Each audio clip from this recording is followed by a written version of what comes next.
नमस्कार साथियों, स्वागत है आप सभी का अनअकैडमी पर। मैं हूं अंकित अवस्थी। कैसे हैं आप? Very good morning. होपफुली आप सभी लोग बहुत अच्छे होंगे, स्वस्थ होंगे। लंबे समय के बाद में हम मुलाकात कर रहे हैं। उम्मीद है कि आप सभी लोग बहुत अच्छे होंगे। मैं भी एकदम अच्छा हूं।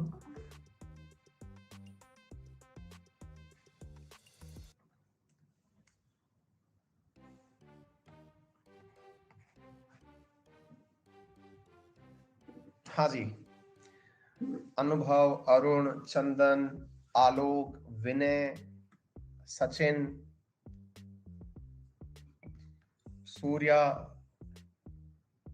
स्वामी जी, सरिता, सभी साथियों को वेरी गुड मॉर्निंग। कैसी चल रही है पढ़ाई लिखाई आप लोगों की? आलोक, बिना आरएनए के पढ़ाई में मन नहीं लग रहा। बेटा जल्दी ही आरएनए शुरू होगा। मैंने मतलब जैसा आपसे प्रॉमिस किया था, मतलब धीरे धीरे मेरे वीडियोस तो आने शुरू हो ही गए हैं और बाकी जो आरएनए की रिक्वायरमेंट है वो भी आपकी जल्दी पूरी हो जाएगी, है ना? परेशान ना हो।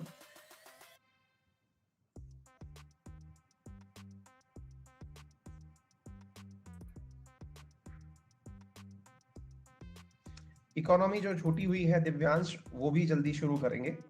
कुछ चीजें मतलब अटकी हुई हैं, है ना? सब चीजें वापस से शुरू होंगी। मैंने आपसे जैसे प्रॉमिस किया था, कुछ दिन स्टार्टिंग के ऐसे होते हैं जिसमें मैनेज करने में थोड़ी दिक्कत आती है। तो मैं खुद भी आपकी तरह ही आरएनए को मिस कर रहा हूं। मैं एकदम अच्छा हूं। दीपांशी चश्मा नहीं लगा रखा, शायद इसलिए ऐसा लग रहा होगा। ये लो, ठीक है।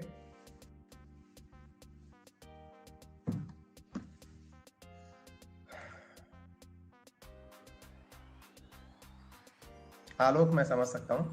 और आरएनए मोस्ट प्रोबेबली इस वीक में मैं शुरू कर दूंगा। मेरी पूरी तैयारी है। मैं देखता हूं।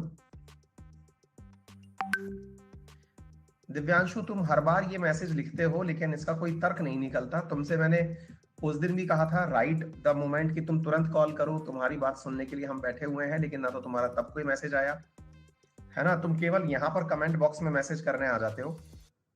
मैं तुमसे अभी भी बोल रहा हूं, मेरे पास ही मैसेज बॉक्स है, करके दिखाओ मैसेज एक बार।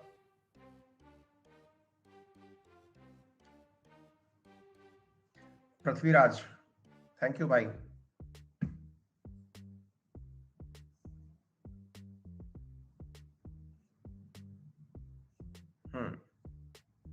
अनुभव अच्छा चल रहा है बेटा अभी सब कुछ।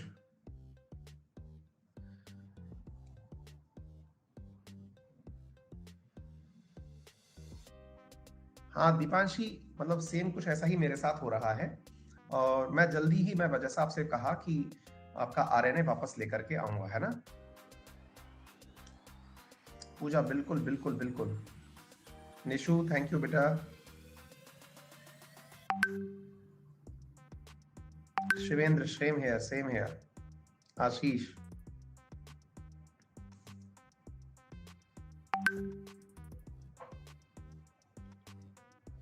सागर, जयपुर में बेटा, जयपुर। तो मैं एक्चुअली आज की इस सेशन को लेकर के भी इसीलिए आया, ताकि आप लोगों से काफी दिन से मुलाकात नहीं हुई थी, तो हमने सोचा कि काफी दिन हो गए हैं बातचीत किए हुए, तो एक बार बातचीत कर ली जाए आप लोगों से। आपके अनुभव पूछ लिए जाएं, क्या चल रहा है, कैसा चल रहा है, थोड़ा पढ़ाई वगैरह के बारे में डिस्कशन हो जाए। हालांकि ये ज्यादा लंबा सेशन नहीं होगा, लेकिन फिर भी 10-15 मिनट आपसे बातचीत हो जाए, वही का पर्याप्त है ना? तो जैसा कि आपने देखा कि इस पूरे हफ्ते यूक्रेन रशिया के ऊपर ही फोकस करके निकल गया, और अब यूक्रेन रशिया के अंदर कोई मेजर अपडेट बचा नहीं है। तो जैसी भी अन्य कोई खबर होंगी, क्योंकि आज मैंने सुबह भी एक ऐसा सेशन डाला है जिसमें कि भारत के अंदर नवाचार जो हो रहे हैं उनके बारे में, और अब यहाँ से आगे अब एक तरह से एजुकेशनल वीडियोस आपके आने शुरू हो जाएंगे, है ना? और मैं कोशिश करूंगा कि मैं एक बार में आरएनए रिकॉर्ड नहीं कर पाता हूँ, तो मैं कंपाइल करके है ना, तो आपको आरएनए के अंदर जो बड़े बड़े इश्यूज हैं उन्हें एक बार में कवर करके दे सकूं, ऐसी कोशिश करूंगा। मतलब शॉर्ट शॉर्ट फॉर्म में आपके पास वो आ पाएगा। हो सकता है कि एक बार में एक ही दिन में सारा ना आ पाए, है ना, ऐसा भी होता है बहुत बार। तो 2 दिन में आरएनए आ गया, आरएनए आना शुरू हो जाएगा, बस ये है ना। सब चीजें धीरे धीरे वापस आ जाएंगी। और क्योंकि मैं खुद भी आपके साथ साथ उसको बहुत ज्यादा मिस कर रहा हूँ, क्योंकि मुझे भी कहीं ना कहीं ऐसा लगता है कि उसमें जो इंटरेक्शन है एजुकेशन का वो बहुत जरूरी हो जाता है। और चिंता मत करिए, मैं पूरी तरह से आश्वस्त हूँ इस चीज को लेकर के कि मैं जल्दी ही, मतलब चाहे मुझे क्लब करके लाना पड़े, चाहे मुझे रिकॉर्ड करके आपको सेशन देना पड़े, पर मैं आप लोगों के लिए जल्दी ही उसे लेकर के हाजिर होऊंगा। और हो सकता है शुरुआत के दिनों में आपको 2-3 ही सवाल दिखाई दें, मेजर इश्यूज, लेकिन वो होंगे पूरे के पूरे एग्जाम पर्सपेक्टिव से बिल्कुल उसी तर्ज पर जैसे अपन करते आए थे, वैसे ही बहुत ही शानदार तरीके से हम उसे लेकर के आएंगे, है ना बेटा। और बताइए।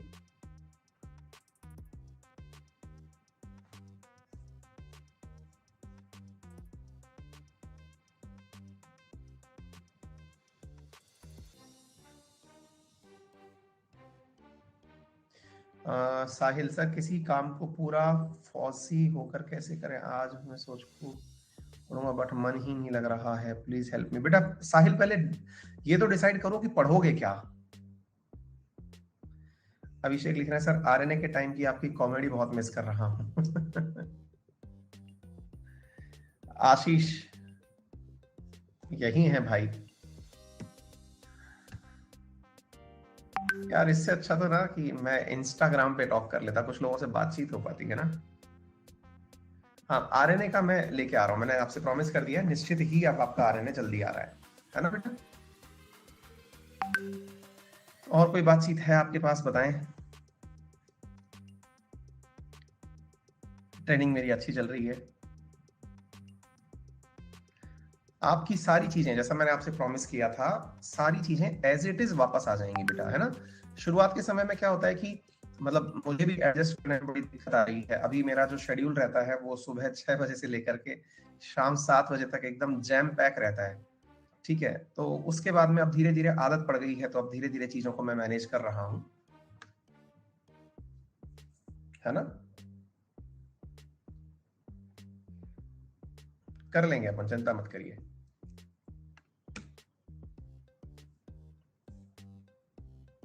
हाँ, सब कुछ हो जाएगा, डोंट वरी। उमेश, अभी तो कुछ भी चेंजेस नहीं आए हैं, धीरे धीरे आएंगे।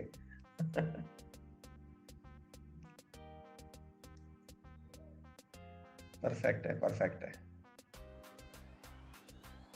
तो मुझे एक चीज तो समझ में आ गई कुल मिलाकर के कि आज की क्लास में जितने भी साथी मुझसे मिलने आए हैं वो एक ही डिमांड को लेकर के आए हैं कि आरएनए कब से शुरू कर रहे हो। ठीक है, और मैं ये आश्वस्त कर रहा हूं कि आपका आरएनए इस वीक में कम से कम 2 क्लास तो आपको मिलने वाली ही है आरएनए के नाम से, है ना। क्योंकि मैं छोटे छोटे स्टेप उसमें बना बना करके रिकॉर्ड करूंगा, क्योंकि लाइव तो कर नहीं पाऊंगा यहाँ से क्योंकि इंटरनेट फैसिलिटी नहीं है, और रिकॉर्ड करके मैं आपको उन क्लासेस को उपलब्ध करवाऊंगा। लेकिन ये तय है कि आपकी जितनी भी पढ़ाई मेरी वजह से इन दिनों प्रभावित हुई है उसको मैं प्रभावित होने नहीं दूंगा। मतलब वहीं पर जो मैंने आपसे कहा था कि चाहे जितने भी सेशन आपके इंपॉर्टेंट इस समय निकले हो, हालांकि इस समय दुनिया भर के अंदर जिस समय मैं इधर की तरफ व्यस्त हुआ उस समय पर दुनिया में केवल एक ही चीज चल रही थी, दैट इज यूक्रेन क्राइसिस, और दूसरी तरफ चल रहे थे इलेक्शन। तो ऐसा भी आपने कोई बहुत बड़ा मुद्दा छोटा छूटा नहीं है आपसे, है ना।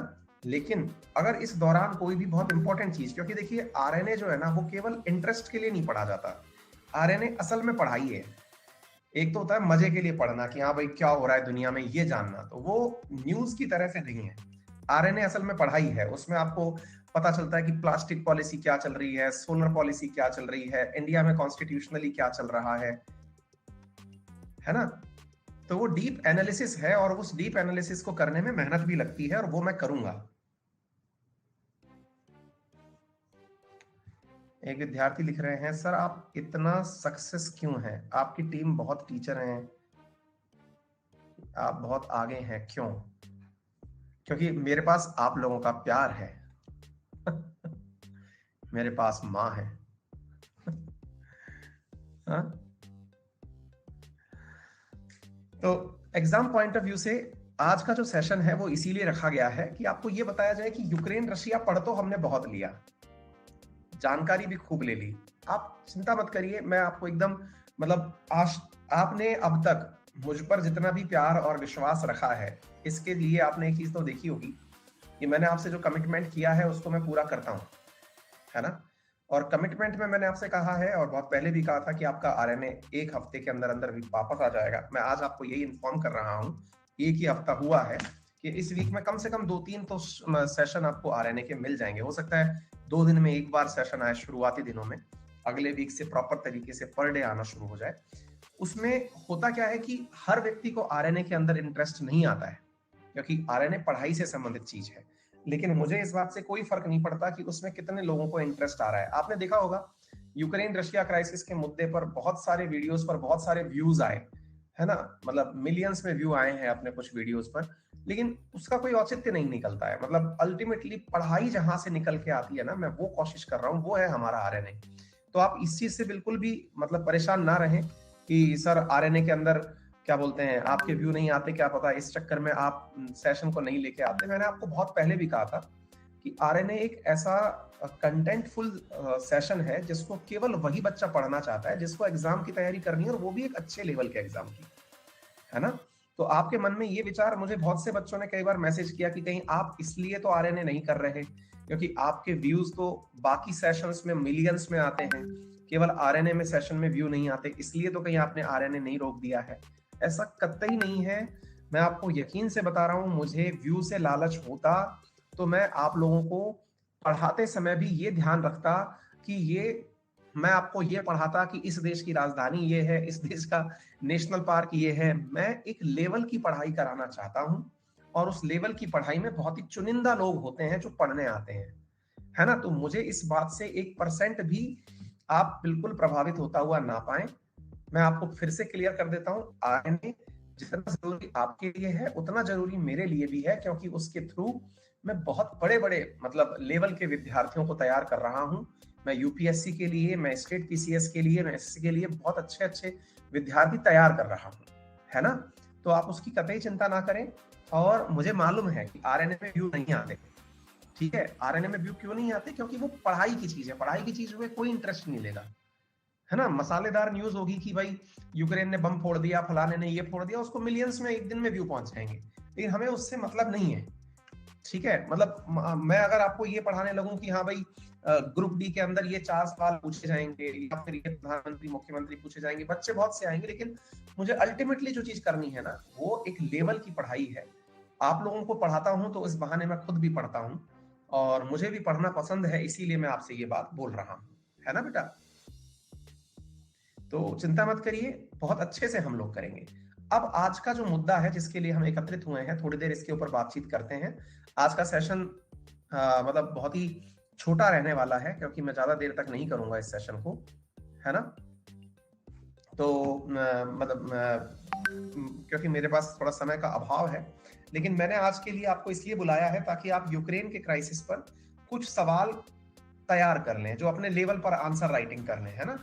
तो आप लोगों के लिए जो सबसे पहला सवाल है जिसका आंसर आप लोग अपने पास आज लिख करके रखेंगे निश्चित ही, वो पहला सवाल ये है जो हर बार का फेवरेट क्वेश्चन है, हर बार पूछा जाने वाला सवाल है, और वो ये है कि क्या यूनाइटेड नेशंस की प्रासंगिकता प्रासंगिकता समाप्त हो रही है। ये बहुत प्यारा सवाल है जो आपसे, आप लिख लीजिए इन सवालों को जो कि आपसे पूछे जा सकते हैं, है ना। मतलब रशिया और यूक्रेन पर किस प्रकार के सवाल बन सकते हैं, उसमें पहला सवाल जो सबसे अच्छा बनता है, क्या यूनाइटेड नेशंस की प्रासंगिकता समाप्त हो रही है। इंग्लिश में है, does significance of UN is towards it's and. Number 1। Number दूसरा है, प्लीज इसको ध्यान से सुन लीजिए, है ना? ये कुछ अच्छे क्वेश्चंस हैं जिन्हें आप अपने लिए लिख लें, जिन्हें आप प्रैक्टिस करेंगे। नंबर दूसरा, क्या आज भी कोल्ड वॉर सिग्निफिकेंट है? क्या आज भी शीत युद्ध सिग्निफिकेंट है? देखिए, यूपीएससी कभी भी आप लोगों से ये सवाल डायरेक्ट नहीं पूछेगी कि बताइए रशिया और यूक्रेन के बीच में मुद्दा क्या था। वो सबको पता है, वो सवाल वैसे नहीं पूछेगी। वो आपका थॉट प्रोसेस देखना चाहती है कि आप कितना ब्रॉड सोच सकते हैं। समझ पा रहे हैं आप मेरी बात? ये प्रश्न ऐसा है जो यूएन की प्रासंगिकता वाला सवाल है, और ये जो दो सवाल मैंने लिखे हैं, ये अमर प्रकार के सवाल है। अमर, अमर का मतलब कि ये कभी खत्म नहीं हो सकते सवाल, ये हमेशा रहेंगे। ये वैसे सवाल है ना? इनका आंसर आप जब चाहो तब इनका आंसर कर सकते हो, एवरग्रीन सवाल हैं ये। आप जब इनका आंसर लिखें ना, तब ध्यान रखना कि आपको मुद्दों में, है ना, जब आप आंसर लिखें तो आपको उन आंसरों के अंदर, उन आंसर्स के बीच में वो चीज मेंशन करते रहना है कि भाई अभी ऐसा हो रहा है, ऐसा इस तरह की घटना चल रही है, इस टाइप से। ठीक है ना? यानी कि आपके अंदर वो जो चीज है वो लेकर के आनी है। विजेंद्र, बहुत बढ़िया बेटा, क्लियर है? अच्छा, तीसरा सवाल जो यहां पर बनता है वो ये है, क्या दुनिया में नए या नए भू राजनीतिक समीकरण बन रहे हैं? देखिए, ये बहुत बड़े बड़े एनालिटिकल सवाल हैं, इनको आप चाहो तो पूरे दिन लिखते चलो।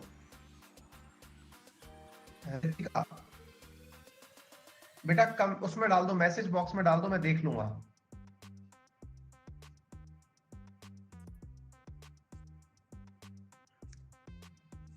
ठीक है?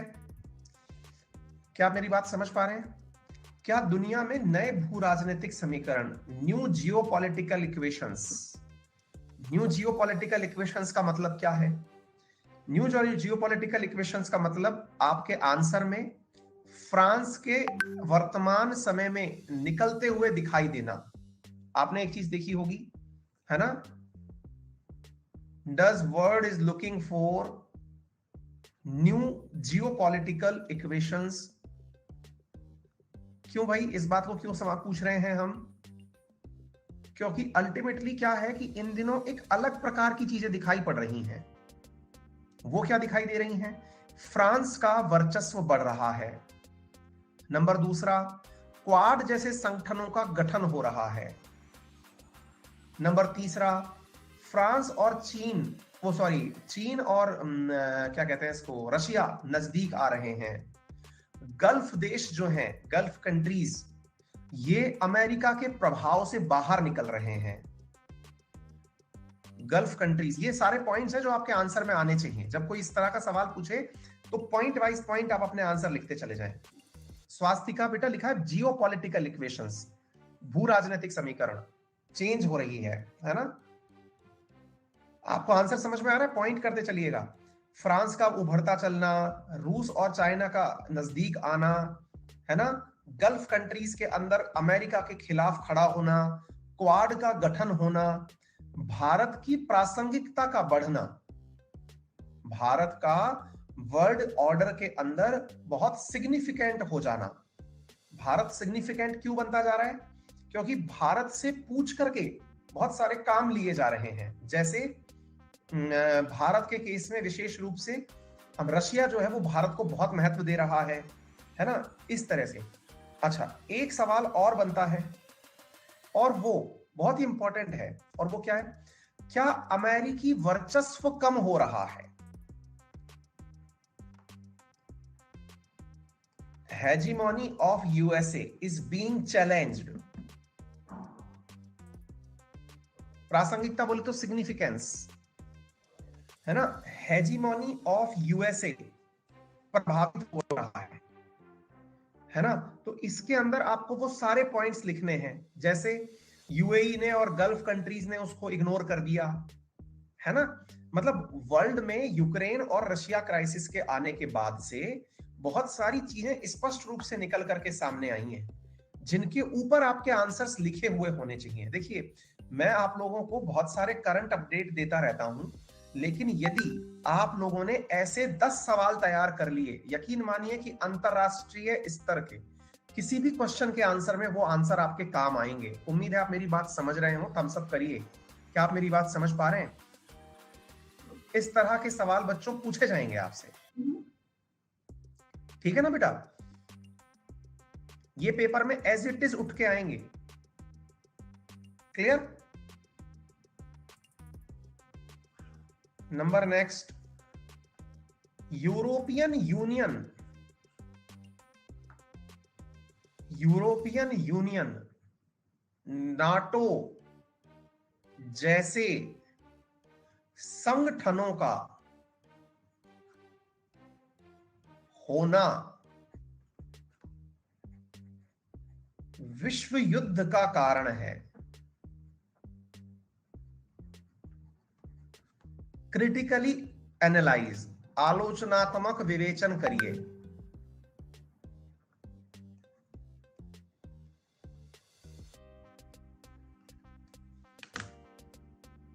Critically analyze that European Union, NATO like organizations are the root cause of world war।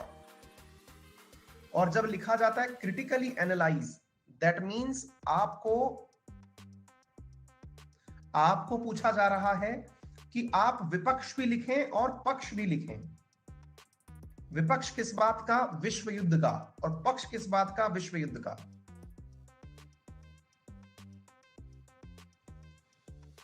ठीक है? European Union and NATO like organisation are the root cause for world war. Critically analyse. Sixth, बहुत important, बहुत ही प्यारा सवाल, sixth number पे। आप यकीन मानेंगे मेरे हाथ में इस समय कोई भी कंटेंट या कॉपी राइटिंग कुछ भी नहीं लिखी हुई है। ये वो सवाल है जो मेरे जहन में बहुत लंबे समय से चल रहे हैं, जिन्हें मैं आपसे शेयर करता चल रहा हूं। मुझे लगता है कि इस प्रकार के प्रश्न पूछे जाने चाहिए। मुझे लगता है कि इस प्रकार के प्रश्नों का आंसर आपके पास होना चाहिए। ठीक है? Next, does nuclear weapon is a की ऑफ ग्लोबल पीस? बहुत प्यारा सवाल।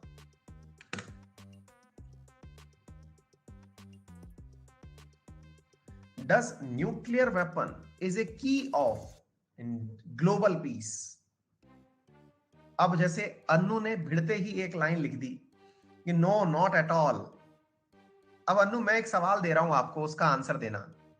मुझे बता दो, यूक्रेन और रशिया क्राइसिस में यदि यूक्रेन के पास न्यूक्लियर बॉम्ब होता तो क्या रशिया आज ऐसी स्थिति कर पाता? असंभव था। इसका जीवंत उदाहरण है नॉर्थ कोरिया, जो कि यूक्रेन से कहीं ज्यादा घातक है।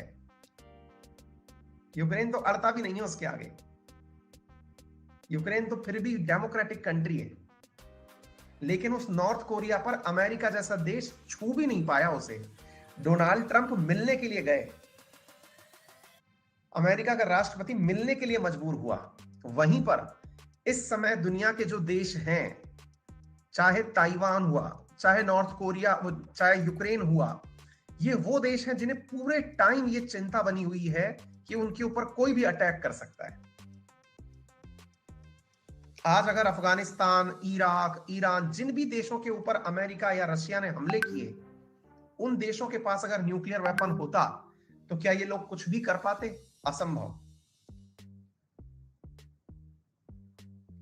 यानी कि न्यूक्लियर वेपन तो, अगर किसी के पास में न्यूक्लियर वेपन नहीं है तो इसका मतलब यह है कि उसके ऊपर कोई भी चढ़ाई करेगा। समझ रहे हैं आप मेरी बात? एक जो बहुत कॉमन क्वेश्चन है, हर स्टेट पीसीएस में पूछा जाता है, हर यूपीएससी के एग्जाम में घुमा फिरा के पूछा जाता है, वो क्या है? छठे क्वेश्चन की हिंदी है बेटा कि क्या नाभिकीय हथियार वैश्विक शांति के लिए जरूरी है? आपको इसको क्रिटिकली एनालाइज करना है। क्रिटिकली एनालाइज का मतलब यह हुआ कि आपको इसके पक्ष में और विपक्ष में दोनों बातें बोलनी है। ठीक है। नंबर नेक्स्ट, एक क्वेश्चन जो आपसे पूछा ही जाएगा, मतलब इस तरह का सवाल है जो कि आपसे पूछा जाएगा, क्या यूनाइटेड नेशंस सिक्योरिटी काउंसिल के भीतर रीअरेंजमेंट होने जरूरी हैं? समझ रहे हैं? यूनाइटेड नेशन सिक्योरिटी काउंसिल के अंदर वापस से रीअरेंजमेंट्स जरूरी हैं। रीअरेंजमेंट्स का मतलब क्या यूनाइटेड नेशन सिक्योरिटी काउंसिल की जो वीटो पावर है उसे दोबारा से एनालाइज करने की जरूरत है? आपके पास में मैंने प्रॉपर तरीके से एक सेशन किया हुआ है जिसमें मैंने ये तक बताया हुआ है कि रशिया ने कब कब वीटो पावर का उपयोग किया है। समझ रहे हो?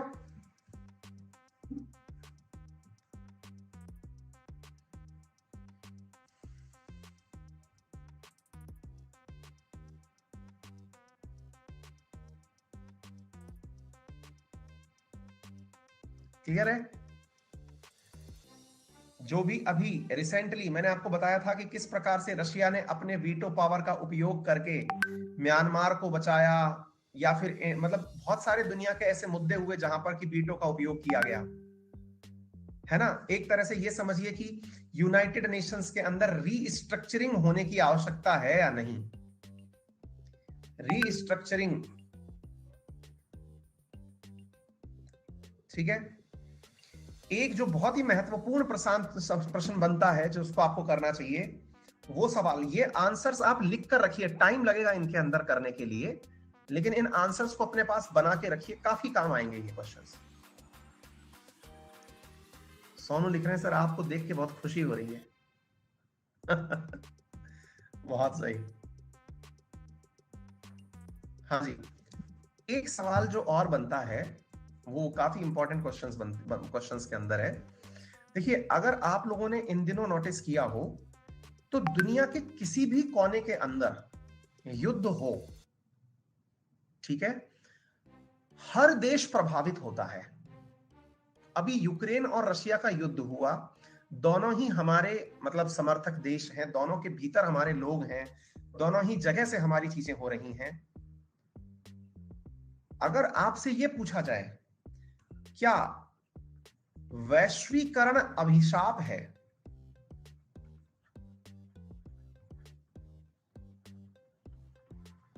बहुत अल्टीमेट क्वेश्चन है अगर सोचें तो। डज ग्लोबलाइजेशन ए कर्स, क्या श्राप है क्या वैश्वीकरण, कि दुनिया के, और लास्ट में केवल ऐसे लिख दिया जाए क्रिटिकली एनालाइज। तो आपको इसके पक्ष में और विपक्ष में दोनों बातें लिखनी है। आपको अभिशाप है, अब आपको लगेगा सर कैसे हो सकता है ये। जब भी आपसे लिखा जाए ना, एनालाइज करिए। वैश्वीकरण क्या है? ग्लोबलाइजेशन। आज क्या कारण है कि हम, युद्ध हो रहा है रशिया और यूक्रेन में, और अर्थव्यवस्था इंडिया की गड़बड़ा गई। अर्थव्यवस्था इंडिया की गड़बड़ा गई। तेल का भाव $140 प्रति बैरल क्रॉस कर जा रहा है? भारत के अंदर फर्टिलाइजर्स की दिक्कत होना शुरू हो गई। तो आपस में कनेक्टेड होने के कारण ही तो ये हुआ। तो आपको बताना है कनेक्शन से हमें फायदे होते हैं या नुकसान होते हैं। तो आपको फायदे भी गिनाने हैं और नुकसान भी गिनाने हैं, दोनों होते हैं। और जब आप अंतिम लाइन लिखें, यानी जिसे हम एनालाइज करने के बाद में कंक्लूजन कहते हैं आंसर के अंदर, तो कंक्लूजन में लिखें कि हाँ, ग्लोबलाइजेशन की परेशानियां हो सकती हैं, लेकिन वर्तमान युग में जहां पे हम एक कॉस्मोपॉलिटन दुनिया में रहते हैं, एक ऐसी दुनिया में रहते हैं जहां पर बॉर्डरलेस सोसाइटी को प्रेफर किया जाता है, वहां पर ग्लोबलाइजेशन एक आवश्यकता है ना। और चूंकि भारत ने खुद ने ग्लोबलाइजेशन जो है वो अपना रखा है, क्योंकि हमने एलपीजी रिफॉर्म 1991 में अपना लिए थे, तो हम इसको क्रिटिसाइज नहीं कर सकते। ठीक है, तो आपको इसे क्रिटिसाइज नहीं करना है अंतिम रूप से, यानी शुरुआत में कर दिया ठीक है। निशा बिल्कुल बेटा, आर्यन ने वापस आएगा मैंने कहा है ना।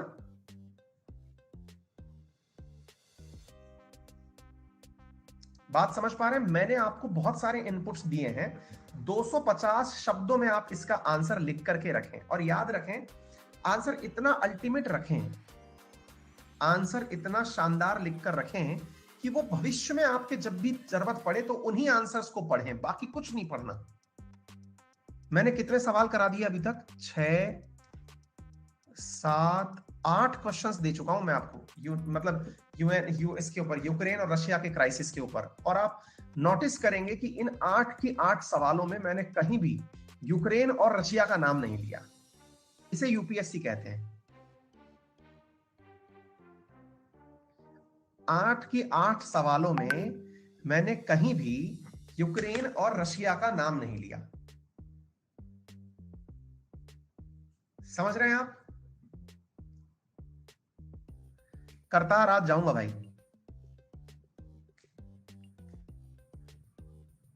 बात समझ में आ गई? ऐसे कभी भी जो है ना, आशीष थैंक यू सो मच बेटा, थैंक यू सो मच, है ना। आपको इसका मतलब समझ में आना चाहिए कि ऐसे किसी भी आंसर में, देखिए एक चीज मैं आपको बता देता हूं, बहुत ही कम ऐसा होगा कि अंतरराष्ट्रीय रूप से किसी देश को टारगेट करके यूपीएससी सवाल पूछे, अनटिल अनलेस वो कोई बहुत बड़ा देश ना हो, जैसे अमेरिका, चीन या इस तरह का देश ना हो, है ना। तो आप लोग इस तरह से तैयार होकर जाएं कि पूछा जो भी जाए, आपके दिमाग में दिशा होनी चाहिए कि ये सवाल क्यों आ रहा है। आपको बात समझ में आ रही है? एक बच्चे लिख रहे हैं कि सर आप रोज आया करो थोड़ी देर के लिए।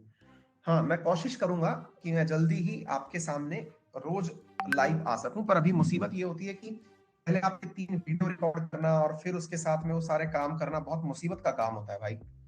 दिन भर पूरे सुबह 6 से लेकर के शाम 7 बजे तक तो खुद फील्ड में रहो, फिर शाम 7 बजे फ्री होकर के आपके लिए 3 वीडियो बनाओ, उनमें हर किसी में बहुत बहुत टाइम लगता है। मेरे मतलब नींद ही पूरी नहीं हो पा रही है। मतलब आप आजकल मेरा जो चेहरा देख रहे हैं वो बिल्कुल ही बदल चुका है, एकदम ही हालत खराब हो चुकी है, पर कोई नहीं, है ना। लेकिन फिर भी मैं कोशिश करूंगा कि मैं आपके लिए आरएनए वाला काम करके आऊं। ठीक है बेटा? अच्छा, इतनी बात समझ में आ गई आप लोगों को? डन है? आगे चलते हैं, और क्या सवाल बन सकता है इसके ऊपर। देखिए, अगर आपने एक चीज नोटिस की हो तो इन दिनों जितने भी प्रकार के घटनाएं आपने देखी हैं, उस समय पर एक बहुत बड़ा मुद्दा निकल करके आ रहा है, और वो है पेट्रोल डीजल क्राइसिस।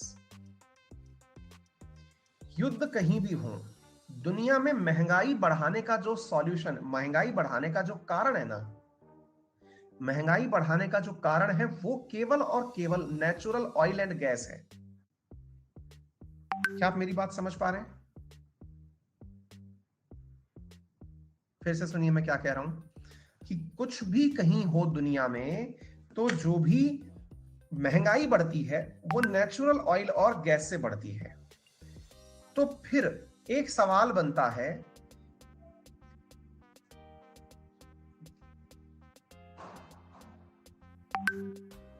ठीक है, तो फिर एक सवाल बनता है। क्या सवाल बनता है? सवाल ये बनता है कि क्या आज ओपेक और OPEC plus, organisation of petroleum exporting countries, और प्लस का मतलब इसके अलावा, ये जो देश, ये जो संगठन है, ये वैश्वीकरण के लिए संकट है। They are dangerous to globalization. क्या आप मेरी बात समझ पा रहे हैं? क्योंकि अल्टीमेटली इन जैसे ऑर्गेनाइजेशंस की वजह से दुनिया के जो तेल के दाम हैं वो कंट्रोल नहीं हो पाते। इस वजह से लोगों में इनके खिलाफ लॉबिंग होने की एक समस्या क्रिएट हो जाती है।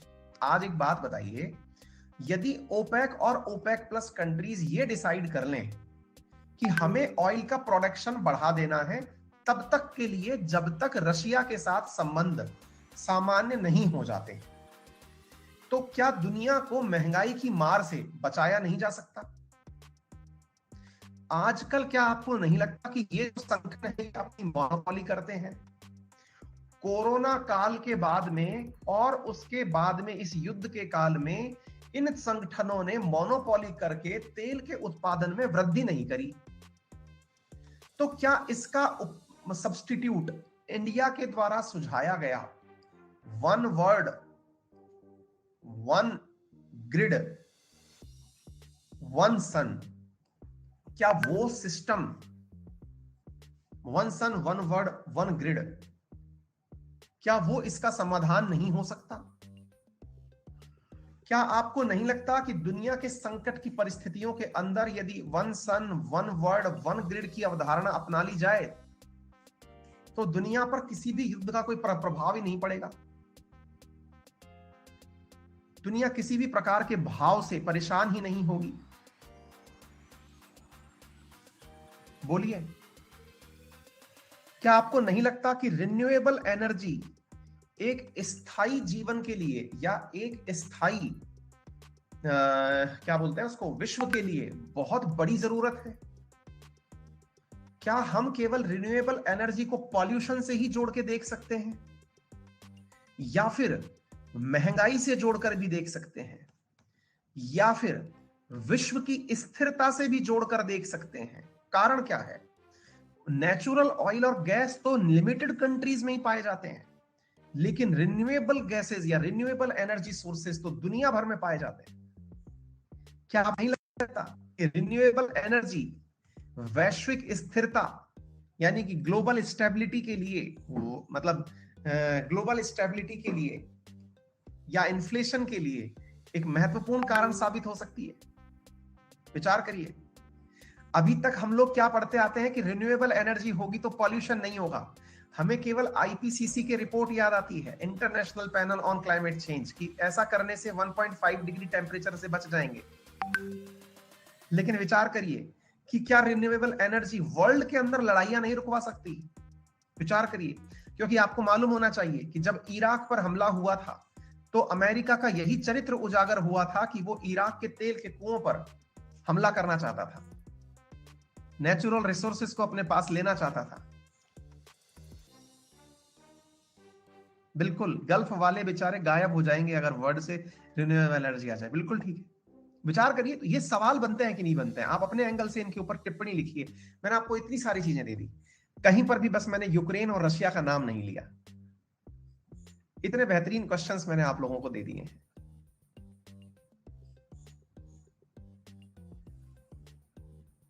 रजत, आपकी पोस्टिंग किस पोस्ट पर होगी? डिप्टी एसपी बोलते हैं, डीवाईएसपी। समझ पा रहे हैं आप लोग? कितनी जबरदस्त चीज है। आप इसको रिलेट करके देखेंगे एक बार तो आपको समझ में आ जाएगी। और जो एक अंतिम प्रश्न है, जो कि आज के सेशन का जो सबसे अंतिम प्रश्न बनेगा, वो क्या है? वो प्रश्न है मेरे प्यारे साथियों जो आपके लिए बहुत ज्यादा इंपॉर्टेंट है जानना, और वो ये है कि क्या, ये सवाल याद रखिएगा, आपसे सवाल पूछा जाएगा कि क्या, और बहुत इंपॉर्टेंट है, कि इन दिनों पर जो भी माइग्रेंट्स आ रहे हैं, जो इन दिनों पर माइग्रेंट्स आ रहे हैं, माइग्रेंट्स कौन से? आपको मालूम होगा कि लगभग 2 मिलियन से ज्यादा इस समय पर रिफ्यूजीज दुनिया में घूम रहे हैं जो कि यूक्रेन से निकले हैं।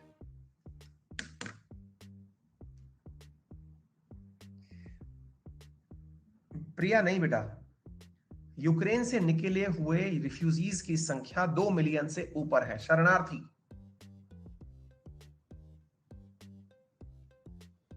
बात समझ पा रहे हैं? तो विचार करिए,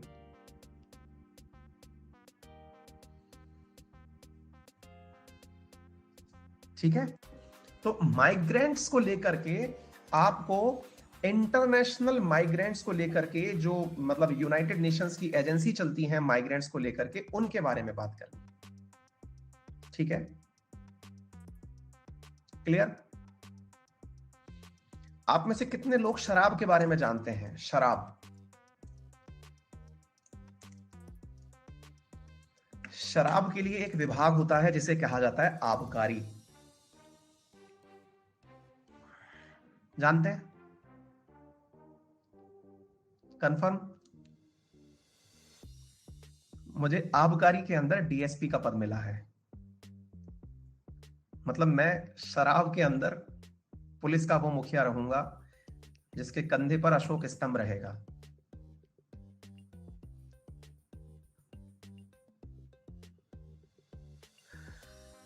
ठीक है, क्लियर?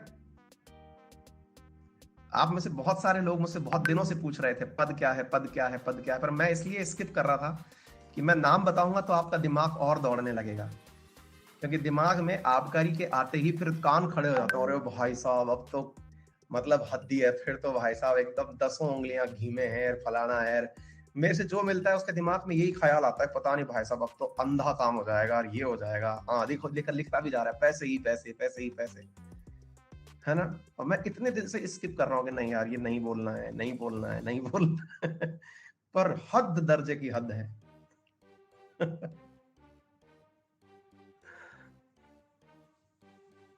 किस दिन यूनिफॉर्म में, जब यूनिफॉर्म बन के आ जाएगी मेरी, तो फिर मैं आपके साथ में एक पोस्ट शेयर करूंगा, दिखाएंगे कि कैसी लगती है हमारी यूनिफॉर्म आप लोगों को। लेकिन थोड़ा सा हेल्थ ज्यादा है अभी, ये पिचकना बाकी है यूं, तब शायद चीजें नॉर्मल हो जाए।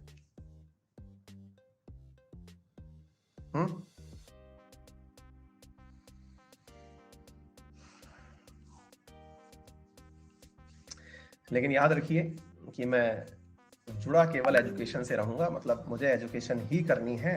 अब इसके अलावा जो जिम्मेदारियां मुझे मिलती रहेंगी वो ठीक है, एजुकेशन मेरा प्राइमरी गोल है, क्योंकि यहीं से दिमाग का जो विकास है वो होता रहता है।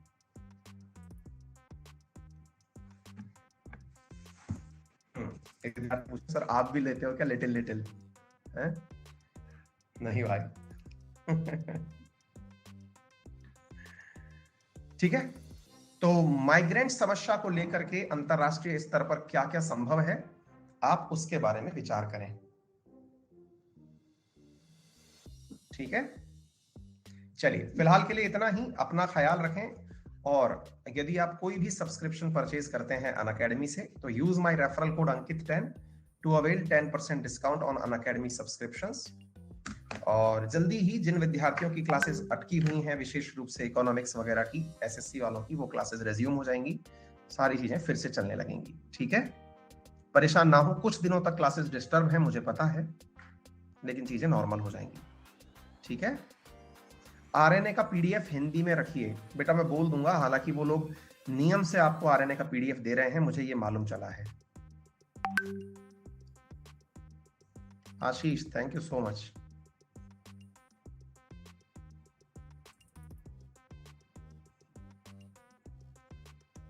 साहिल, आपसे बात कैसे हो सर, प्लीज बता दो। आज मेरी वैसे संडे वार्ता है, उस पर भी हमारी बातें हो पाएंगी, हम चर्चा करेंगे। ठीक है, थैंक यू सो मच, फिर मुलाकात करते हैं, फिर मिलते हैं आपसे।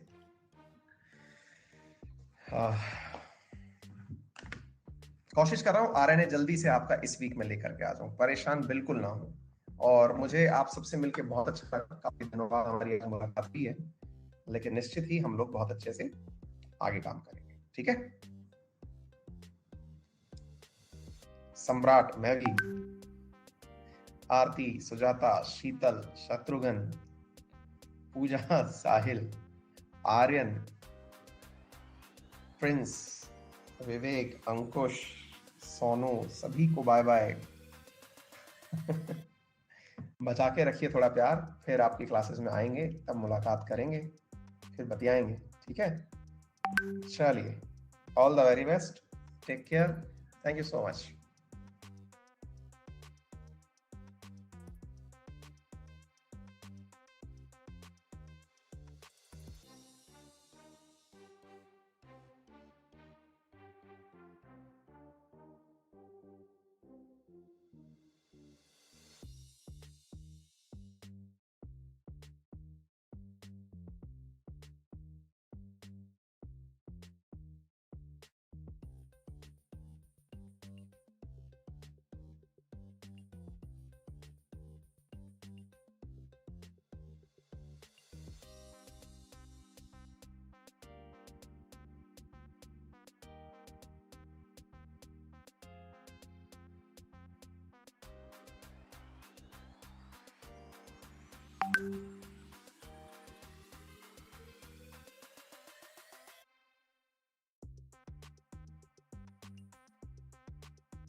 you